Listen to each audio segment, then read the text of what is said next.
out because I'm not going to read them all, but that is one area where I think the next... It's election season in the Northwest Territories, and political hopefuls are in the hot seat, this time from nonprofits at a candidates forum held in Yellowknife.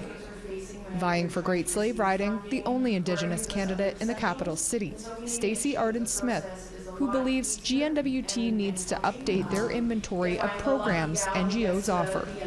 We want to make sure that we have need gap analysis. So making sure that when we're delivering programs amongst our NGOs, that there's no overlapping. When we're overlapping in some of these programs, it means that there's gaps in other areas. Yellowknife Centre candidate Ombe Shenamu runs the Black Advocacy Coalition NGO and says he wants to streamline funding processes for nonprofits. Writing grants is really tasking, and there's a lot of them out there, and we could never write enough grants to get enough money, right? So it's one of those things that nonprofits never get around to. Around 40 people attended the forum. Advocate as an MLA for the NWT to pilot a guaranteed basic income to ensure that no one gets left behind. A program like this would ensure that everyone is at the point where they have dignity to afford a place called home, to put food on the table. Across the NWT, there's 56 candidates running.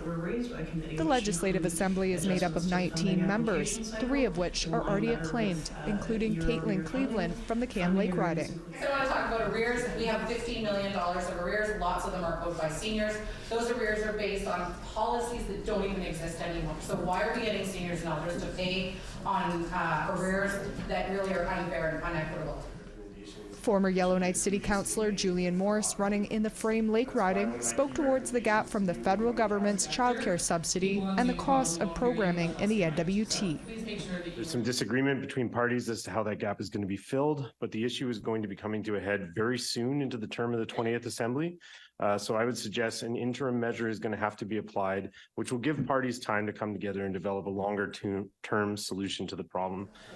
The event was hosted by 6 NWT nonprofits, including Native Women's Association of the NWT, who referenced the May 2023 disappearance of Frank Rubin in their question on lack of missing person legislation. Had we had this legislation, do you think it could have changed the Frank Rubin case? What could we have done better? The distance between the investigating officers and the families who are suffering in agony every day, we don't seem to close that. We don't seem to recognize that. I don't know if Victim Services has a mandate to kind of close that gap up, but not knowing what's going on is worse than nothing going on. The election takes place November 14th. Charlotte Mort Jacobs, APTN National News, Yellowknife.